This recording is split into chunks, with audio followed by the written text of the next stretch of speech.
Hello, and welcome to part 4 of my take on an elaboration of the original Unreal Tournament weapons manual. In this weapon guide, I'll be going through 3 weapons: the pulse gun, the Ripper, and the minigun. Let's begin with the in-game weapon information for the pulse gun. Pulse gun. Classification: plasma rifle. Primary fire: medium-sized, fast-moving plasma balls are fired at a fast rate of fire. Secondary fire: a bolt of green lightning is expelled for 100 meters, which will shock all opponents. Techniques: firing and keeping the secondary fire's lightning on an opponent will melt them in seconds. There's one big mistake in that description. The secondary fire does not have a 100-meter reach. That's really far. Not even the primary fire reaches that distance. With the actual in-game measurement units, the secondary fire only reaches 8.15 meters. In this guide, I double distances to make them feel more realistic, which means my adjusted distance is 16.2 meters. Still nowhere near 100 meters. Now on to the manual's weapon information. Pulse blaster primary fire, rapid fire plasma bursts. Secondary fire, steady stream of plasma. Powerful rounds of burning plasma, a high rate of fire and a vicious secondary attack make the pulse blaster a very popular mid-range weapon. The primary fire riddles targets with glowing bursts of plasma.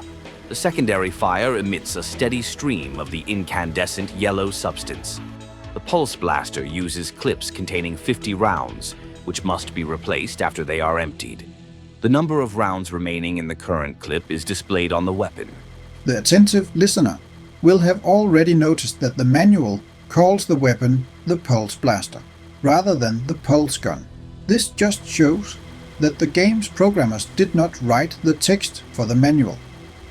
The pulse gun's primary fire has a fairly reasonable range of around 58 meters, but if you ignore ballistic trajectories, it actually has the shortest projectile range in the game.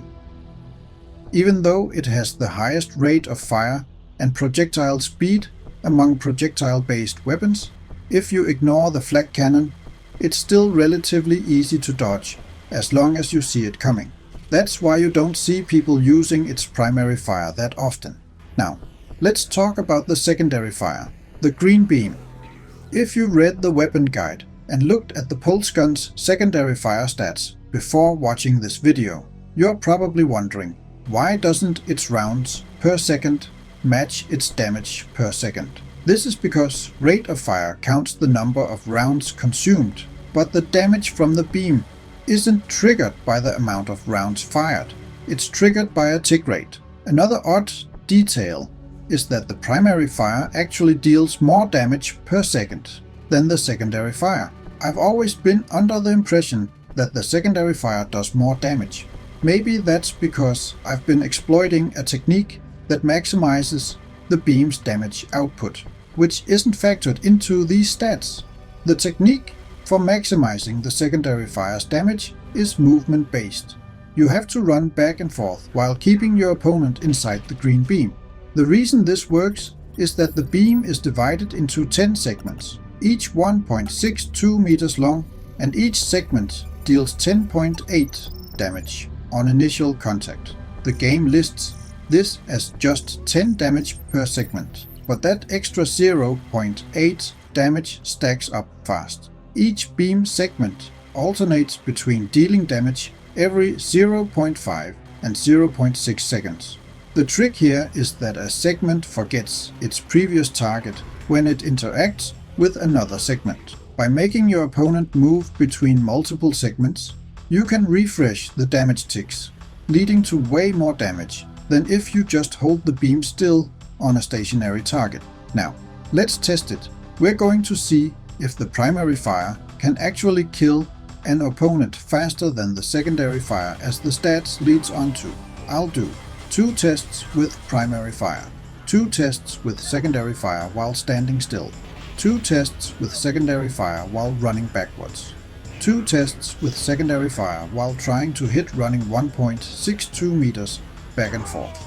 For reference, each square on the floor is 1 meter. Whichever technique gets the fastest kill time wins. I know this isn't an in-depth study, but it's still pretty interesting to see that the primary fire was actually the fastest at killing the opponent, regardless of technique. The only reason one of the primary fire tests was slower than the other seems to be that a shot missed. And I'd guess that the reason for the varied damage from the secondary fire is because of its tick rate. But the most important thing about the secondary fire is that it's easy to hit with, which helps balance out the fact that it deals less damage than the primary fire. In one of the 2 attempts, the primary fire actually missed a shot, even though I was standing right next to the opponent and he was completely still. So, while the primary fire's inaccuracy is almost negligible, its push effect of 0.4 meters can still be enough to nudge your opponent out of your line of fire.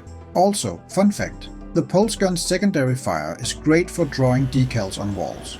Use it to create intimidating graffiti to taunt your opponents. If you like these types of videos, please give a like and subscribe to the channel. I really appreciate it. Next up, the Ripper. Jack! It was the Ripper!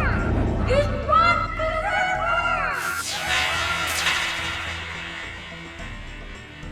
Let's begin with the in-game weapon information for the Ripper. Ripper. Classification: ballistic blade launcher. Primary fire: razor-sharp titanium discs are launched at a medium rate of speed. Shots will ricochet off of any surfaces.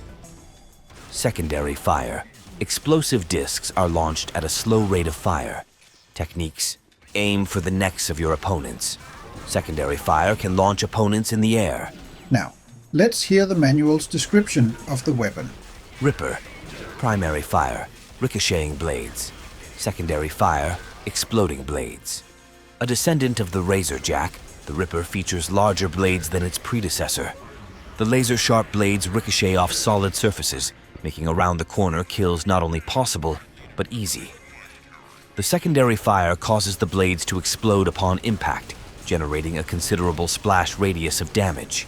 The manual states that the Ripper is a descendant of the Razor Jack, but if you dig into the Unreal Editor and open the weapon script, you'll find a little note from the developers.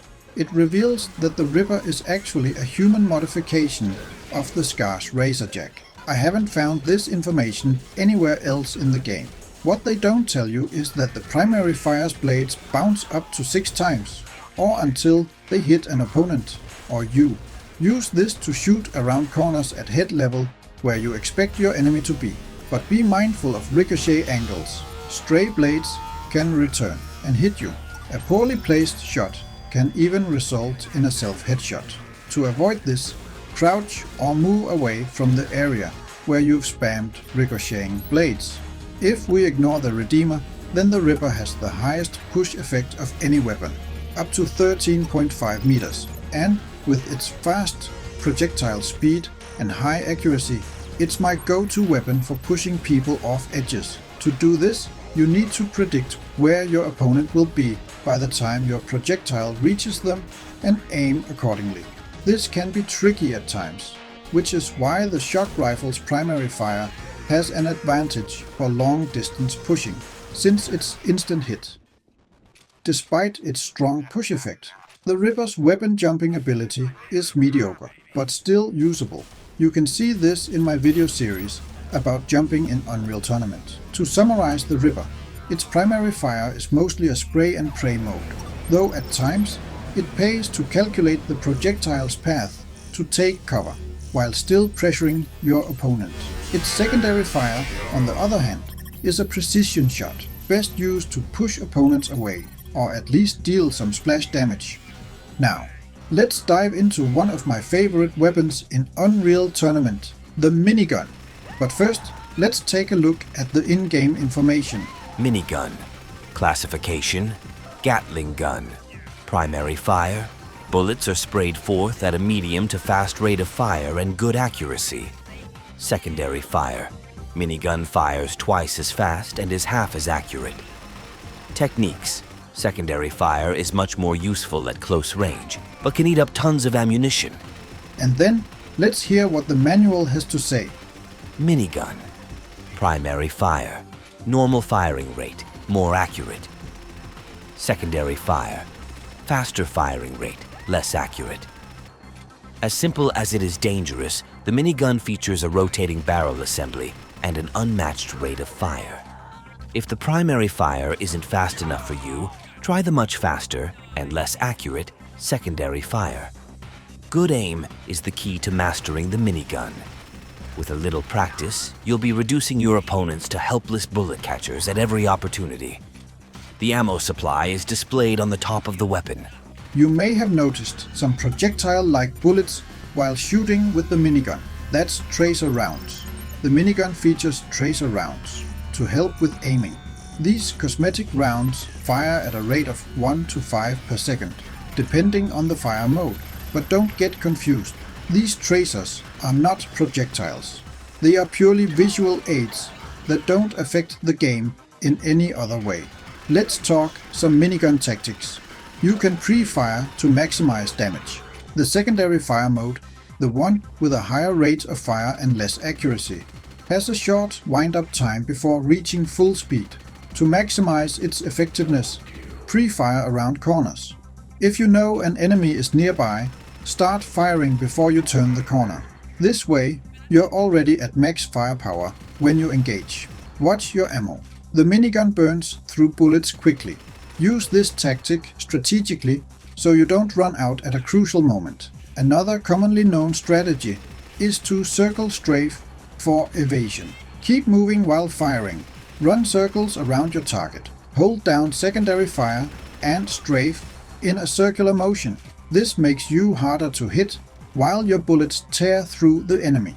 Be aware of when to switch fire modes. Against fast-moving enemies, when they move further away, where you no longer think the secondary fire is effective, don't switch between primary and secondary fire. Only switch if they're out of your line of fire. The time it takes to change modes is often longer than just continuing shooting, and thus finishing the fight. The minigun's muzzle flash can sometimes obscure your view of the enemy, making aiming tricky. Spray and pray. In chaotic fights or close quarters, don't stress about perfect aim. The sheer volume of bullets will land hits. If the muzzle flash gets overwhelming, play with hidden hand. It completely removes the minigun's muzzle flash. How accurate is the minigun? Really? In my free online PDF weapon guide, which you can find on my Buy Me a Coffee page, accuracy is listed per bullet. If it says 41% accuracy at 60 meters, that means each bullet has a 41% chance to hit. And since the minigun fires 10.3 shots per second, that's a 41% chance for every single one of those bullets. That's pretty good odds. So, taking shots at an opponent from 200 meters away isn't as crazy as it might seem. How fitting is this minigun in a sci-fi setting actually? If you've seen movies like The Predator or Terminator 2, where an M134A2 Vulcan minigun is wheeled, you might wonder, what makes the Unreal Tournament minigun special? Well, the M134A2 Vulcan minigun fires between 2,000 and 6,000 rounds per minute and has a range of 1,000 meters. Meanwhile, the Unreal Tournament minigun fires between 618 and 870 rounds per minute, with a range of 200 meters. That's way less, but in return, the UT minigun never overheats.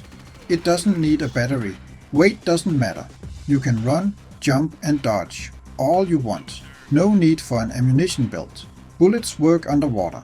And, unlike a real minigun, it's instant hit, even in water. Another nice to know thing about the minigun is that just like the Enforcer, the minigun shares the same ammo type, bullets. So, when you fire your Enforcer or minigun, you're using ammo from the same pool. The same goes for picking up minigun ammo. It all goes into a shared supply for both weapons. The minigun seems to be quite simple and straightforward, but in terms of its rate of fire, it gets tricky. Among the various online UT99 guides, there are mixed results regarding the minigun's rate of fire. Why? Because the minigun's bullets per second can actually change depending on server tick rate. A tick rate is how often a game refreshes its information. For example, a 20 tick server will update 20 times a second. A tick rate of 20 gives you about 10 bullets per second.